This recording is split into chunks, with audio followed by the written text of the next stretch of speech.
보시는 하나님의 말씀은 창세기 37장 12절부터 마지막 36절까지입니다.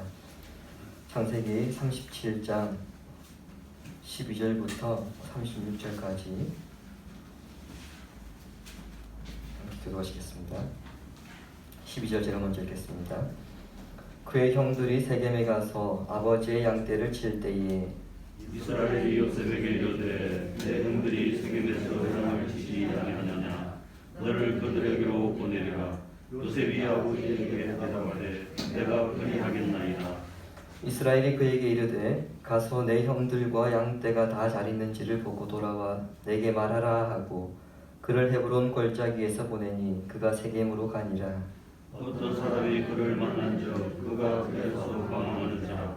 그 사람이 그에게 물으이르되 내가 무엇을 찾느냐. 그가 이르되 내가 내 형들을 찾으오니 청하건대 그들이 양치는 곳을 내게 가르쳐 주소서. 그 사람이 이르되 그들이 여기서 떠나느니라. 내가 그들의 말을 들으니 바다로 따라가라. 요셉이 그의 형들의 길을 따라가서 바다에서 그를 만난다. 요셉이 그들에게 가까이 오기 전에 그들이 요셉을 멀리서 보고 죽이기를 꾀하여 서로 이르되 꿈꾸는 자가 오는도다. 자 그를 죽여 한 구덩이에 던지고 우리가 말하기를 악한 짐승이 그를 잡아먹었다 하자 그의 꿈이 어떻게 되는지를 우리가 볼 것이니라 하는지라. 루벤이 듣고 요셉을 그들의 손에서 구원하여 이르되 우리가 그의 생명은 지키지 말자. 르우벤이 또 그들에게 이르되 피를 흘리지 말라. 그를 광야 그 구덩이에 던지고 손을 그에게 대지 말라 하니 이는 그가 요셉을 그들의 손에서 구출하여 그의 아버지에게로 돌려보내려 함이었더라. 요셉이 형들에게 이르되 그의 형들이 요셉의 옷 곧 그가 입은 채색옷을 벗기고 그를 잡아 구덩이에 던지니 그 구덩이는 빈 것이라 그 속에 물이 없었더라. 그들이 앉아 음식을 먹다가 눈을 들어본즉 한 무리의 이스마엘 사람들이 길다 세우는데 그 낙타들의 형품과 유향과 몰약을 싣고 애국으로 내려가는 자. 유다가 자기 형제에게 이르되 우리가 우리 동생을 죽이고 그의 피를 덮어둔들 무엇이 유익할까? 자 그를 이스마엘 사람들에게 팔고 그에게 손을 대지 말자. 그는 우리의 동생이요 우리의 혈육이니라 하매 그의 형제들이 청종하였더라. 그때 미디안 사람 상인들이 지나가고 있는지라 형들이 요셉을 구덩이에서 끌어올리고 은 20에 그를 이스마엘 사람들에게 팔매 그 상인들이 요셉을 데리고 애굽으로 갔더라. 루벤이 돌아와 구덩이에 이르러 본즉 거기 요셉이 있는지라 옷을 찢고 아우들에게 되돌아와서 이르되 아이가 없도다. 나는 어디로 갈까? 그들이 요셉의 옷을 가져다가 순명수를 죽여 그 옷을 피해 주시고 그의 채색 옷을 보내어 그의 아버지에게로 가지고 가서 이르기를 우리가 이것을 발견하였으니 아버지 아들의 옷인가 보소서 하매 아버지가 그것을 알아보고 이르되 내 아들의 옷이라. 악한 짐승이 그를 잡아먹었더라. 요셉이 분명히 찢겨도다 하고 자기 옷을 찢고 굵은 배로 허리를 묶고 오래도록 그의 아들을 위하여 애통하니 그의 모든 자제가 기도하되 그가 그 위로를 받지 아니하여 이르되 내가 슬퍼하며 소홀로 내려가 아들에게로 가리라 하고 그의 아버지가 그를 위하여 울었다. 하시겠습니다. 그 미디안 사람들은 그를 애굽에서 바로의 신하 중위대장 보디발에게 팔았더라. 아멘. 간혹 불신자들 가운데 안 좋은 일이 연이어 일어날 때 다 팔자소환이지 그런 말을 합니다. 팔자란 말은 사주 명리학에서 나온 말인데 사람의 생년월일, 태어난 시간을 토대로 인간의 길흉 화복이 이루어진다고 봅니다. 성도들 중에서도 간혹 이런 말을 쓰시는 분들이 있던데 대단히 불신앙적인 말이기 때문에 우리는 사용하지 않도록 주의해야 합니다. 우리는 태어난 날짜와 시간의 어떤 조합에 의해서 길흉 화복이 이루어진다고 믿는 것이 아니기 때문이죠. 세상을 창조하시고 또 세상을 섭리하시고 이끌어가시는 하나님의 손길 안에서 우리에게 주신 자유의지에 따라 우리는 살고 있습니다. 그러므로 어떻게 우리가 설명할 수 없는 그런 일을 만났을 때에 사실 성도들은 팔자 탓을 해서는 안 됩니다. 그 상황이 의미하고 가리키고 있는 하나님의 뜻이 있기 때문이죠. 이것을 믿는 사람이 하나님의 섭리를 믿는 사람입니다.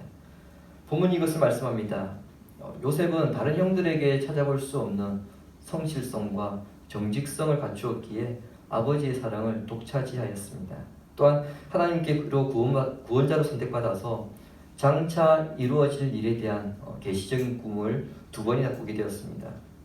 그러나 요셉의 형들은 그 모든 문제의 중심에 요셉이 있다고 보았습니다.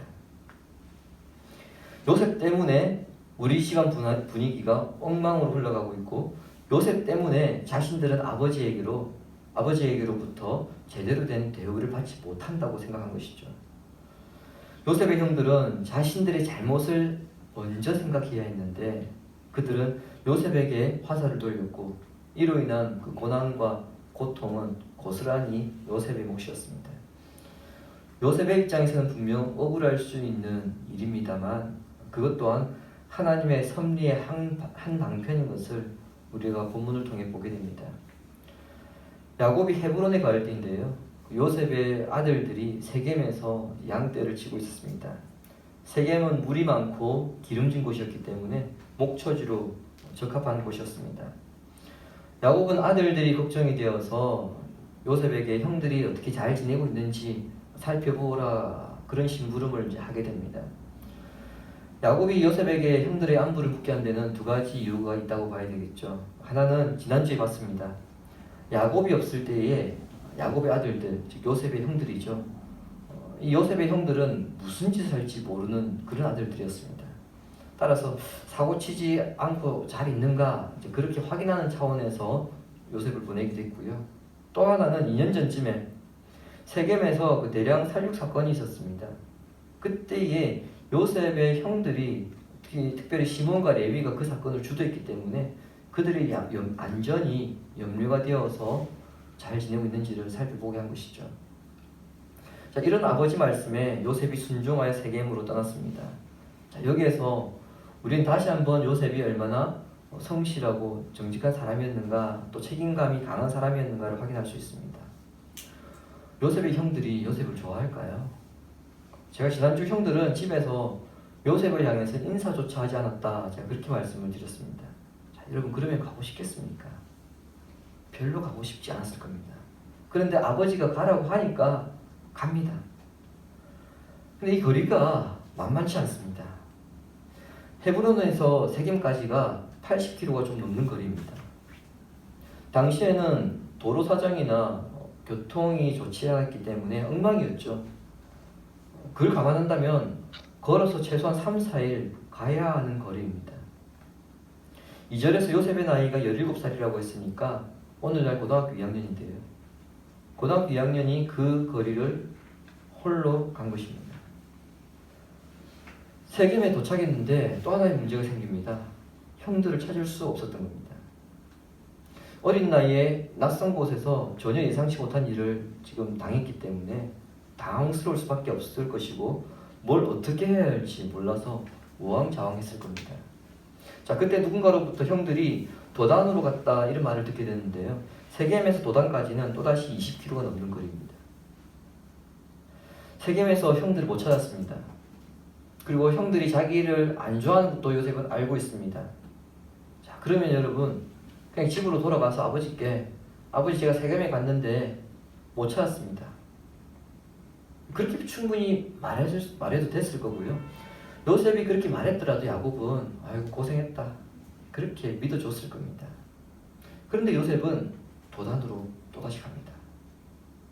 한편 먼저 도단에 도착하여 양떼를 치고 있던 형들은 멀리서 요셉이 오는 것을 보았습니다. 그리고 18절과 19절에 기록된 것처럼 꿈꾸는 자가 온다며 비아냥거리며 요셉을 죽일 계획을 꾸미는데요.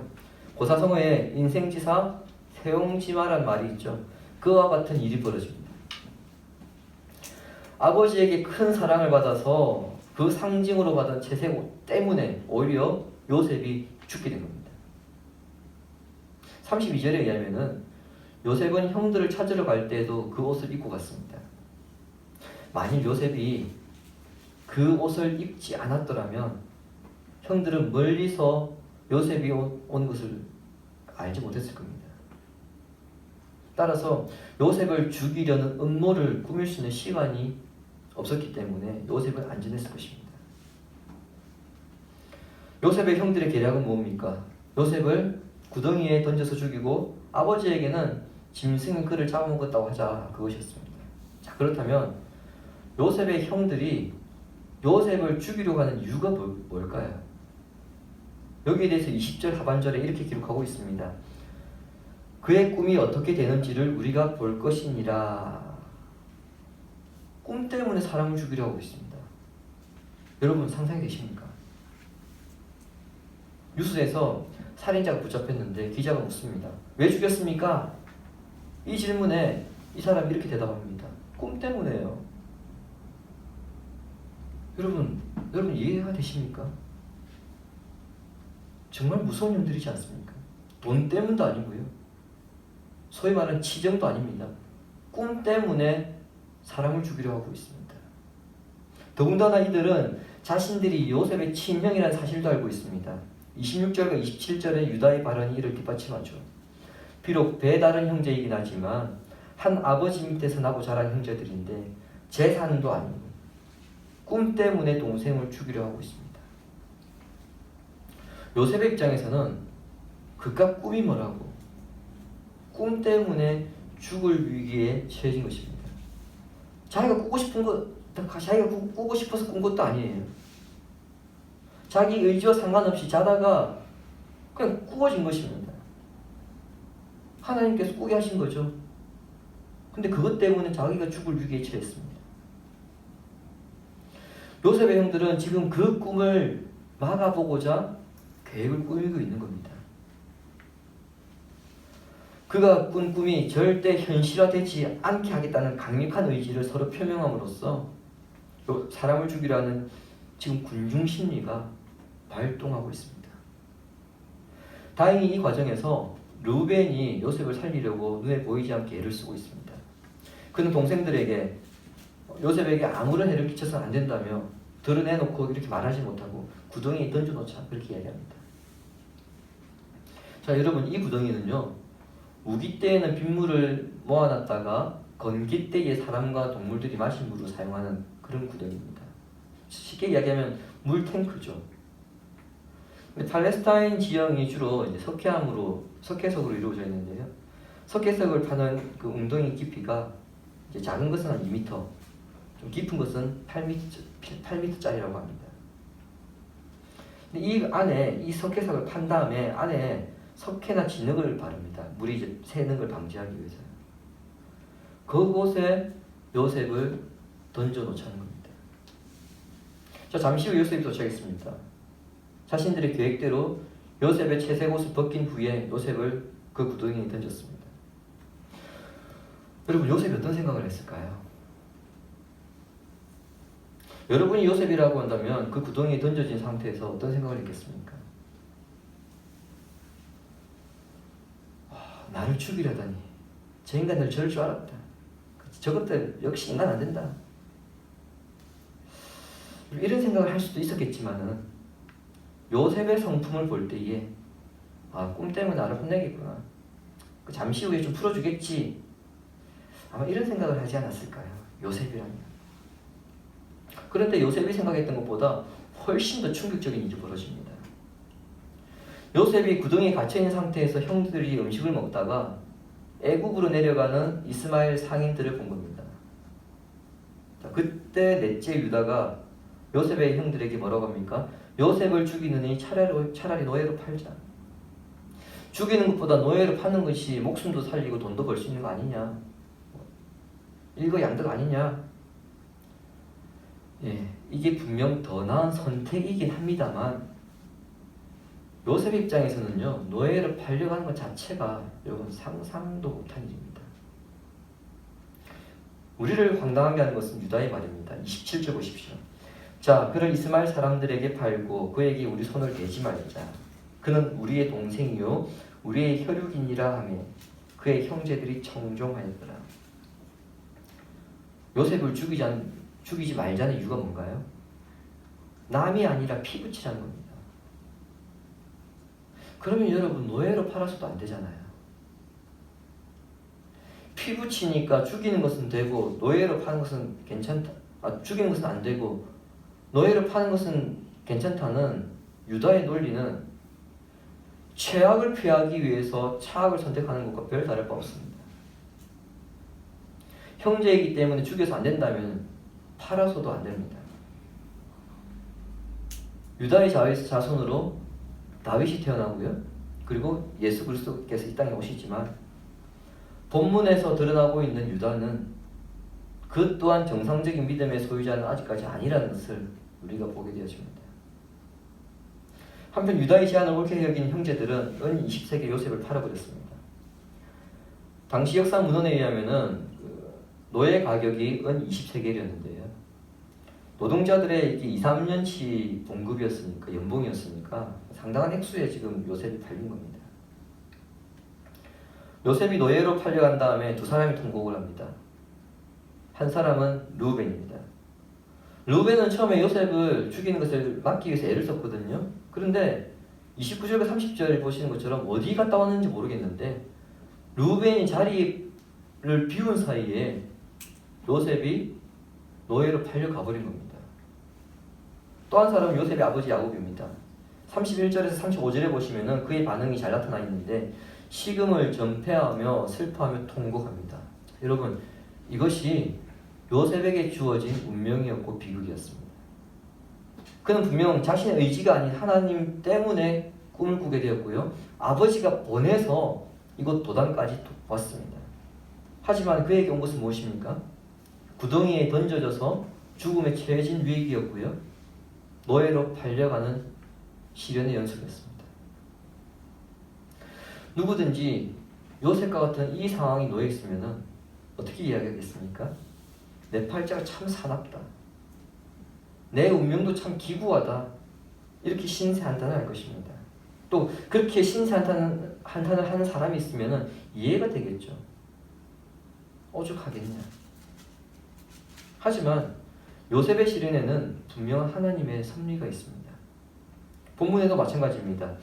우리가 요셉의 시련, 이 본문을 대할 때에 요셉의 시련과 그리고 요셉의 형들에게만 초점을 맞추다 보니까 쉽게 놓치고 있는데요. 이 모든 것이 하나님의 섭리, 하나님의 세밀한 손길에 의해 진행되고 있음을 우리가 알 수 있습니다. 먼저 르우벤을 통해서 나타납니다. 형들은 요셉을 죽이려 했습니다. 근데 르우벤의 제안으로 죽음은 피하고 구덩이에 던져졌거든요. 어떻게 보면 요셉을 살리고자 가장 애를 쓴 사람이 르우벤입니다. 눈에 보이지 않게 굉장히 열심히 노력한 사람이죠. 하지만 여러분 가만히 생각해 보시면 어떻게 이와 같은 일이 일어날 수 있어? 라는 생각을 하게 됩니다. 우리는 이미 앞에서 르우벤이 어떤 인간인지를 우리가 살펴보았습니다. 이 사람은 아버지의 첩인 비라와 부적절한 관계를 맺음으로써 도덕적인 가치관이 없는 사람입니다. 게다가 요셉이 입고 있는 이 채색 옷은 사실 누가 입어야 되는 거죠? 르우벤 자신이 입어야 되는 옷입니다. 왜냐하면 채색 옷은 장자가 입는 옷이거든요. 르우벤이 야곱의 육체적인 장자잖아요. 첫 번째 아들. 그러면은 자신이 입어야 하는 옷을 요셉이 입고 있는 것을 볼 때에 르우벤이 어떤 생각이 들었을까요?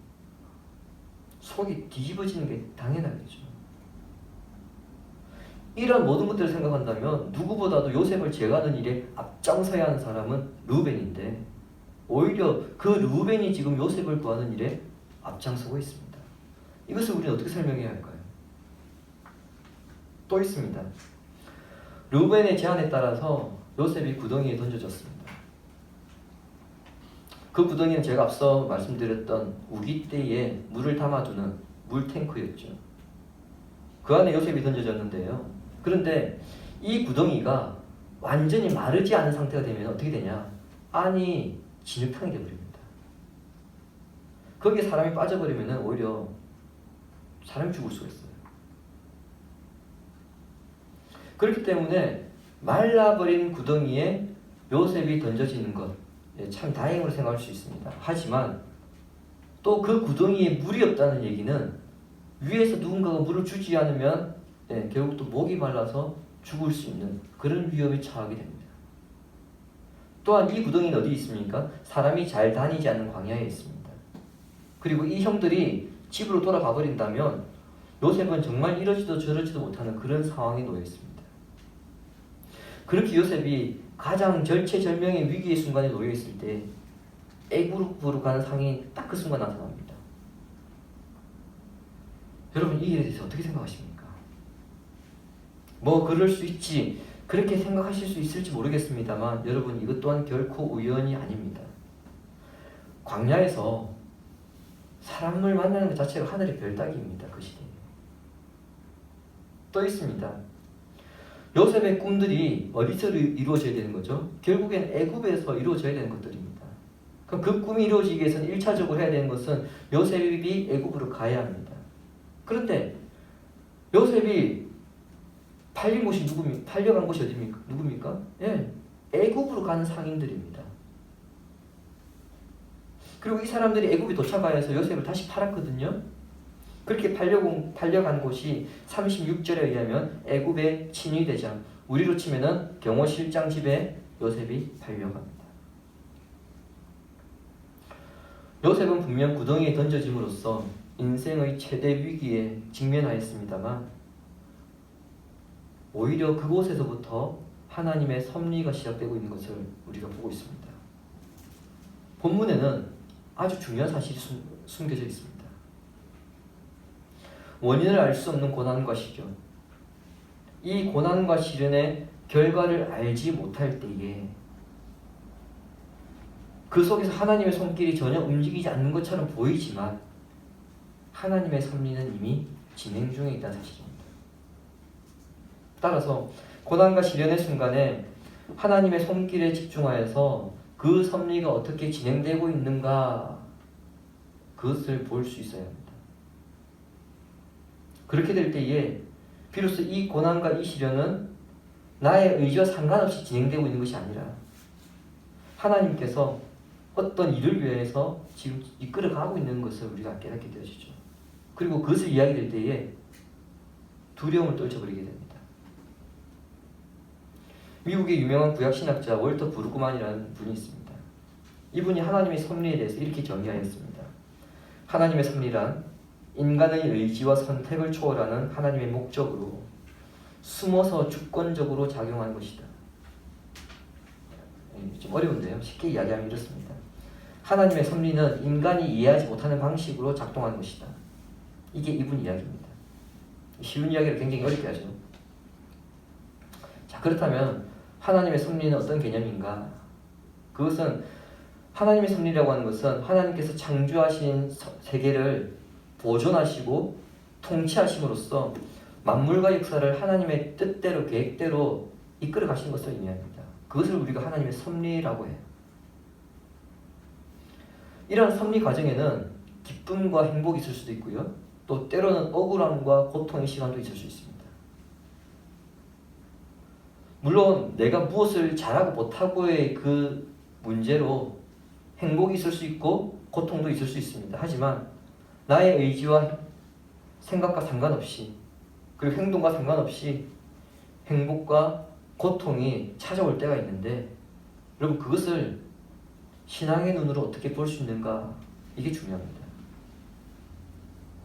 그것을 신앙의 눈으로 보지 못하면 어떤 현상이 생기냐면은 교인임에도 불구하고 재수 좋았다 이렇게 이야기한다든지 아니면 팔자가 사납다 이렇게 이야기합니다. 재수가 좋거나 팔자가 사나운 문제가 아닙니다. 그것이 하나님의 섭리에 의해서 작동되었기 때문에 우리에게 좋은 일이 일어나기도 하고 때로는 불행한 일이 일어나기도 하는 거예요. 그러나 신앙의 눈으로 보는 사람은요, 이 모든 일이 하나님 섭리의 한 방편이기 때문에 그 사람이 당하는 그 상황에서 하나님의 그 세밀한 손길, 인도하심이 무엇인가를 바라보게 되고 기대하게 됩니다. 이것이 이해할 수 없는 고난을 이겨낼 수 있는 놀라운 비밀입니다. 주님이 사랑하시는 성도 여러분, 그러니까 보통 우리가 하나님의 섭리라고 하면 언제 주로 이야기하냐면요, 어떤 성도가 불행한 일을 당했을 때에, 고난의 상황이 처했을 때에 그때 우리는 하나님 섭리라는 말을 참 많이 씁니다. 요셉처럼 살아가는 삶의 현장에서 이해되지 않는 일들이 계속해서 연속적으로 일어날 때에 우리는 하나님의 섭리, 하나님의 뜻, 하나님의 계획이 무엇인가 이런 질문을 하게 됩니다. 그럼에도 쉽게 답을 찾지 못하죠. 이해할 수 없는 상황에서요, 성도가 지혜해야 하는 바른 자세는 그 답을 찾으려 하기보다는 오히려 예레미야의 권면을 생각하는 것이 제일 빠릅니다. 예레미야 29장 11절을 같이 읽겠습니다. 여호와의 말씀입니다. 너희를 향한 나의 생각을 평안히 어찌하니 하겠다. 너희에게 미래와 희망을 준 것이다. 아멘. 하나님은 성도들에게 골탕 먹이려고 고난이나 시련을 주는 것이 아니라 오히려 그 일을 통해서 새로운 미래와 희망을 주기 위해서 허락하신다는 겁니다.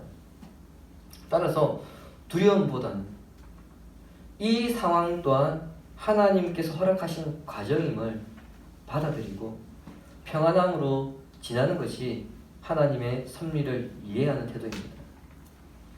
그리고 요셉도 이 상황이 어떻게 인도되는가 이때까지는 몰랐습니다.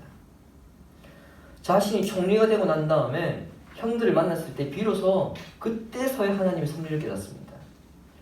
창세기 50장 20절 보십시오. 당신들은 나를 헤아려 하였으나 하나님은 그것을 선으로 바꾸사 오늘과 같이 많은 백성의 생명을 구원하게 하시려 하셨나니. 그때는 몰랐습니다. 형들이 왜 그렇게 나를 미워했는지, 왜 나를 구덩이에 던졌는지, 왜 내가 노예로 팔려갔는지 그때는 이해되지 않았을 것입니다. 언제 알았습니까? 시간이 지나서 알았습니다. 시간이 지나면서 자신의 꿈과 되어진 일들을 보니까 아하, 이 일들을 위해서 이 과정들이 필요했구나, 있어야 했구나, 그걸 뒤에 깨달았습니다. 오늘날 사회에는 요셉처럼 타인의 죄에 의해서 피해를 입는 일들이 지금 비일비재하게 일어나고 있습니다. 지도자의 판단 착오로 인해서 또는 가족이나 이웃의 죄로 인해서 또는 나의 죄로 인해서 내가 고통을 당하거나 또 시련을 당하거나 그것도 아니면 정말 알 수 없는 이유로 고난을 당하는 그런 일들이 벌어집니다. 이처럼 우리가 살아가다가 그러한 인생의 구덩이에 빠지게 되었을 때에 그런 현실을 이상하게 여기지 마시고 그 상황 또한 하나님의 섭리의 한 과정이구나, 한 방편이라는 것을 인정하십시오. 그 어느 것 하나라도 우연히 일어난 것이다, 그렇게 치부하지 마시고요. 왜 이런 일이 일어났을까? 그렇게 질문하시기 바랍니다. 오늘 보면 36절은 우리에게 그렇게 말씀하죠. 그가 팔려간 곳이 보디발 장군의 집이었더라. 그러면 여러분 이런 질문을 해야 됩니다. 왜 이 본문을 마지막으로 끝내면서 요셉이 팔려간 곳이 보디발 장군 집이었을까? 그런 질문을 할 수 있겠죠. 우리가 고난을 당했을 때에, 우리에게 시련을 주는 이들을 우리가 만났을 때에 바로 그 순간 우리가 질문해야 될 것은 왜 우리가 이 상황을 통과하고 있는가? 왜 내가 지금 이 상황에 서 있는가? 분명 나는 돌아봤을 때 내가 잘못하는 것은 없는 것 같은데 왜 내가 지금 이 자리에 서 있어야 하는가? 왜 내가 계속 터널을 통과해야 돼? 또 다른 터널을 통과해야 되는가? 여러분 그 질문들을 계속해서 해 나가신다면 물론 답을 찾기는 어렵습니다. 바로 그 순간. 근데 시간이 지났을